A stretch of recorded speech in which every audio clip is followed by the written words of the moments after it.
중국은 마약 범죄에 대해 노빠꾸 정책으로 유명합니다. 그리고 가장 무서운 점은 외국인이라 할지라도 예외가 없다는 거죠. 사실 중국인들의 국가관, 역사관을 파고 들어가다 보면 마약 범죄에 대해 이렇게 강력하게 대응하는 게 어찌 보면 당연합니다. 중국이 세계 유일의 천자국에서 열강들의 샌드백으로 전락하게 된 시발점이 바로 마약이거든요. 그리고 그 마약이 바로 아편입니다. 근데 중국이 얼마나 망가져 있었는지를 보여주는 상징적인 물건이자 세계 역사상 가장 부도덕한 전쟁이라고 불리는 아편 전쟁이 일어나게 된 직접적인 원인이죠. 중국 역사 최대의 굴욕이자 영국 역사 최대의 인성질. 중국의 역사를 뿌리부터 뒤집어버린 백년 국치의 신호탄. 아편 전쟁은 왜 일어났고 무엇을 남겼을까요?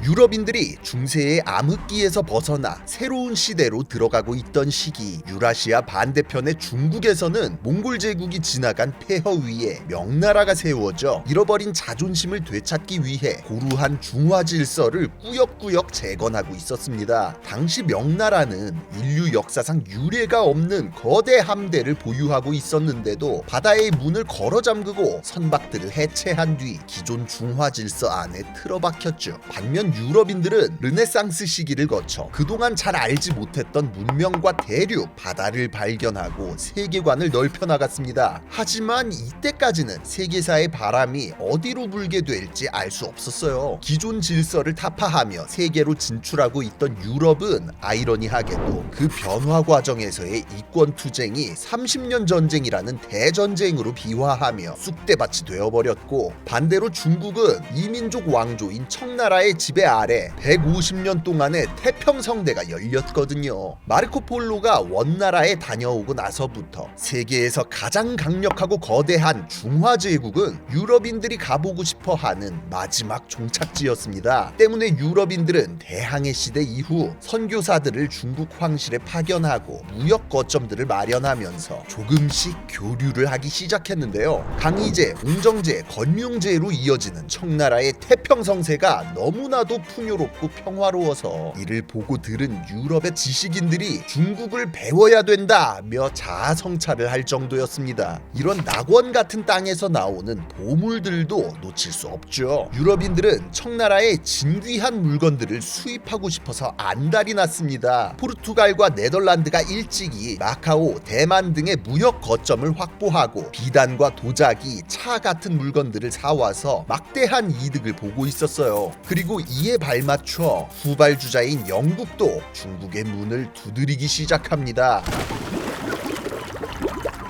청나라는 유목민 출신인 만주족들이 지배하는 대륙 국가로서 해상 무역이 활발해지면 해안가와 섬에서 반란 세력이 일어날까봐 경계했습니다. 때문에 광동성의 광주, 복건성의 하문, 절강성의 영파, 그리고 강소성의 작은 마을 상해까지 이렇게 4개 항구만을 개방하여 아주 제한적인 무역만을 허락하고 있었죠. 그리고 이런 무역항들은 전부 무덥고 습한 날씨로 영국의 특산물인 모직물 같은 건 전혀 필요가 없었습니다. 항구 열었다고 자유롭게 장사할 수 있는 것도 아니었습니다. 일단 공행이라고 해서 정부에서 허가를 받은 상인 조합이 있었거든요. 얘네하고만 거래를 해야 됐고 정해진 구역 밖으로 한 발짝도 나가면 안 됐어요. 그리고 공행은 비단이든 도자기든 차든 딱 정부에서 정해준 만큼만 팔았죠. 또 유럽인들은 딱히 팔만한 물건이 없었기 때문에 은화를 결제대금으로 지불했는데, 이 때문에 다른 나라들과 마찬가지로 영국도 적자만 오지게 봤습니다. 18세기 중반이 되면서는 여기서 더 불리해집니다. 최고 인기 상품이 차잖아요. 근데 차는 복건성이나 절강성이 맛집이란 말이야. 일본인이고 서양인이고 동남아시아인이고 그냥 다 하문이랑 영파 쪽으로 몰렸어요. 제일 장사 안 되던 광동성 빡치죠. 그래서 북경에다가 로비를 합니다. 쟤네는 일본이랑 류큐랑도 교역하는데 왜 서양인들이랑도 교역함? 이라는 논리 논리로 말이죠. 이게 받아들여져서 남쪽에서 오는 서양인들은 오직 광주에서만 교역하게 제한돼 버리게 돼요. 팔 건 없고 살 것만 있는데 규제는 더 심해지고, 심지어 18세기 중반에 일어난 산업혁명으로 영국의 공업 생산량이 엄청나게 뛰어 올랐는데도 청나라 인구가 너무 많아서 가격 경쟁력에서 밀렸습니다. 사람이 기계보다 싼데 여기서 대체 뭘 팔 수 있겠습니까? 영국 내부에서도 이제 공장 지을 돈도 부족한데 사치품 사느라 돈 다 쓰냐? 라는 비판이 나옵니다. 중국 무역을 독점하던 동인도 회사는 운영 개 못하는 트롤로 몰려서 존폐 위기까지 가요. 그래서 은화 대신 팔아먹을 만한 치트키가 절실하게 필요해졌는데, 그러던 동인도 회사의 눈에 들어온 것이 바로 아편이었습니다. 양귀비라는 식물의 즙을 말려서 만드는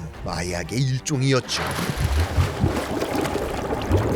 중국의 아편이 퍼지기 시작한 건 명나라 시절부터였습니다. 동남아시아의 화교들이 먼저 아편의 맛을 들이고 이걸 고향인 복건성 등지로 가져왔던 거죠. 포르투갈인들이 일찍이 이 시장성을 알아보고 인도산 아편을 공급하고 있었는데, 이 물량이 17세기 중엽부터는 매년 200상자 정도 됐다고 합니다. 청나라 조정에서는 일찍이 이 해악을 인지하고 공식적으로 금지하고 있었고요. 포르투갈을 벤치마킹한 영국 동인도 회사는 겐지스강 하류의 벵골 지역에서 아편을 떼와 1780년대부터는 본격적으로 중국에 팔아먹기 시작했습니다. 걸리면 바로 벤이었기 때문에 밀수업자들을 통해서 비공식적으로 유입시켰고, 그렇게 18세기 말이 되면 매년 4,000상자나 되는 벵골산 아편이 청나라로 들어갔어요. 영국도 처음에는 이렇게 밀수업자들까지 동원해서 아슬아슬하게 장사하고 싶지는 않았습니다. 그래서 청나라와 정식 외교 관계를 맺고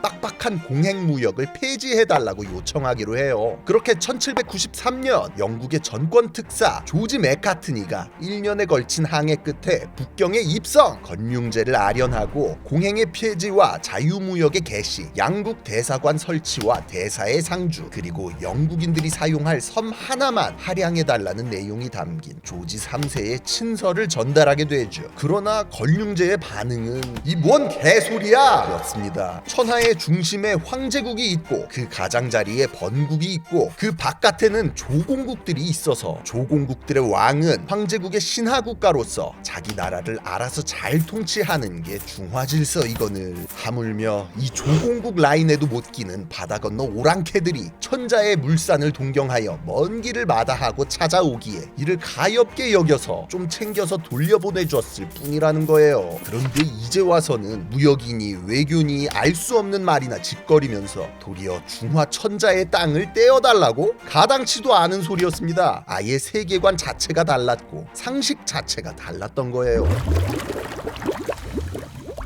청나라 조정에서는 아편을 금지시키고 탄압하고 있었지만 지방 행정이 너무나도 부패했기 때문에 실효를 거두지 못하고 있었습니다. 여기저기 아편굴과 판매책이 기승을 부리고 관리들은 뇌물 받고 이걸 묵인해주면서 1820년이 되면 연간 1만 상자, 1830년에는 2만 상자, 1838년에는 4만 상자가 유입됐어요. 치트키에 맞들린 밀수업자들은 심지어 광주를 벗어나 요동까지 올라오는 등 선을 시게 넘고 청나라가 통제하는 공행무역은 유명무실해졌습니다. 그리고 이쯤 되니 드디어 청나라가 손해를 보기 시작했습니다. 청나라는 내수경제는 구리동전으로 외국 무역이나 세금 납부는 은을 이용해서 돌렸는데요. 영국인들이 은화 대신 아편으로 결제를 하기 시작하면서 청나라 국내의 은 가격이 2배로 뛰고 나라의 재정 전체가 붕괴의 조짐을 보이고 있었죠. 결국 1820년 즉위한 도광제는 옆 동네에서 호광총독 임칙서를 데려와 특명 전권대사로 임명합니다. 아편 혐오론자로 유명했고 청렴 결백한 데다 광동성에 연고도 없어서 딱 적임자였기 때문이죠. 과연 임칙서는 부임하자마자 아편 2만 8천여 근을 몰수, 아편쟁이 1600여 명을 체포합니다. 그리고 바로 원점 타격에 돌입, 아편 밀수업자들을 불러다 놓고 갖고 있는 거 다 제출하라고, 그리고 앞으로 한 번이라도 더 갖고 오면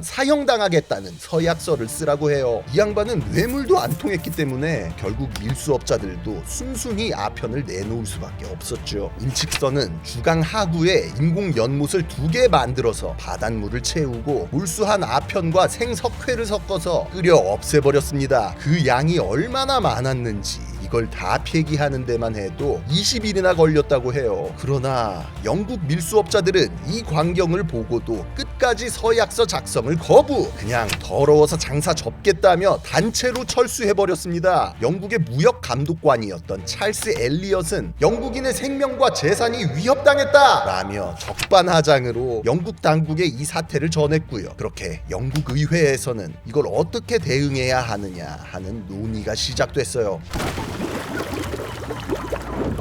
이런 상황에 1839년 철수하던 영국 상선의 선원이 죄 없는 중국인을 죽이는 사건이 발생하면서 극대노한 임칙선은 마카오에 있던 영국인들까지 추방해버리는 강수를 두고 영국의 빅토리아 여왕에게 폐하의 양심은 어디 있습니까? 라고 묻는 편지를 써서 보내기까지 했어요. 그러자 영국 상인들 사이에서도 슬슬 내부 갈등이 일어나기 시작! 무역을 재개하려고 입항하던 영국 상선이 다른 무장 상선에게 포격당하는 팀킬이 일어납니다. 청나라 수군은 신성한 우리 영해에서 불질하지 말라며 전함 29척을 내보냈고 교전이 일어났죠. 그런데 청나라 함선 26척이 순삭당해버리는 어처구니 없는 결과가 나옵니다. 중화제국 청나라의 해군력이 상선한테도 발릴 정도였다? 이거 대사건이었어요. 청나라 조정은 영국과의 관계를 아예 단절해버렸습니다. 그리고 임칙선은 전면적인 해전에서는 승산이 없을 거라는 걸 간파하고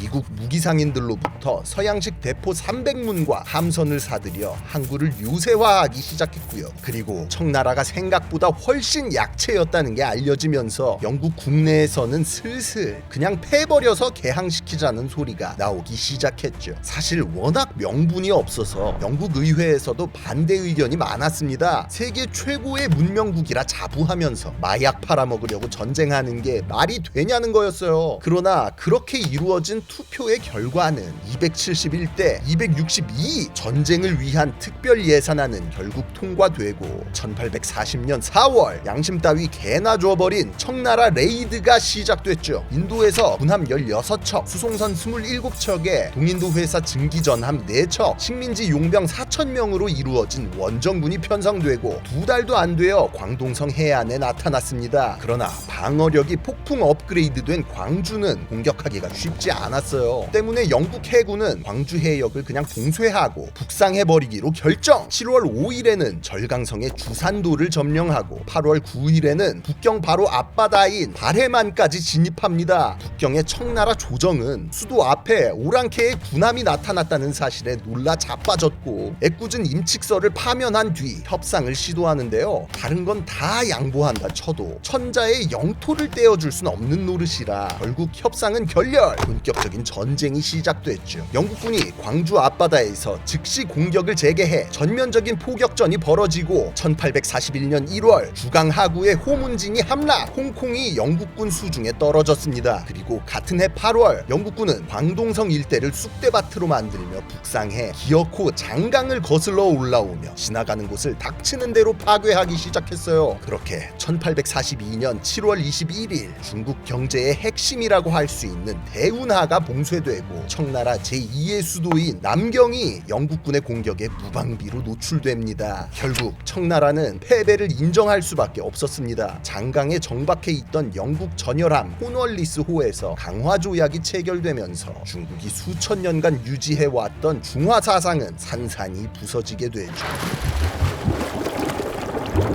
제1차 아편전쟁 중화질서의 몰락임과 동시에 동아시아가 본격적으로 세계사에 편입되는 분기점이기도 합니다. 청나라는 이때 체결된 남경조약으로 총 5개의 항구를 개방하고 영국의 홍콩섬을 할양, 거기다 몰수한 아편값을 비롯하여 막대한 전쟁 배상금을 지불하게 됐습니다. 베일에 쌓여있는 대제국에서 덩치만 큰 약골로 그 이미지가 180도 변한 청나라는 얼마 안 돼 열강들에 의해 북경이 점령 점령당하고 항구들을 빼앗기면서 반식민지 상태로 전락했죠. 내부적으로는 군벌들이 난립하고 공산당이 창궐하며 일본의 침략으로 전쟁터가 되어버린 중국. 1840년의 아편전쟁으로부터 1949년 공산당이 중국을 통일하기까지 이 굴욕의 한 세기를 중국인들은 백년국치라고 일컫고 있습니다. 당연히 이런 치욕을 불러온 아편 그리고 마약은 중국인들의 마음속에 트라우마일 수밖에 없고요. 홍콩의 자치권과 일국양제 원칙을 훼손하며 중국의 일부로 완전히 편입시키려는 요즘의 행태도 어떻게 보면 이 상처를 지우고 싶기 때문이 아닌가 싶어요. 오늘날 중국인들의 세계관을 형성하게 한 대사건, 언제쯤 중국은 아편전쟁의 그늘에서 벗어날 수 있을까요? 지금까지 지식해적단의 키드였습니다. 감사합니다.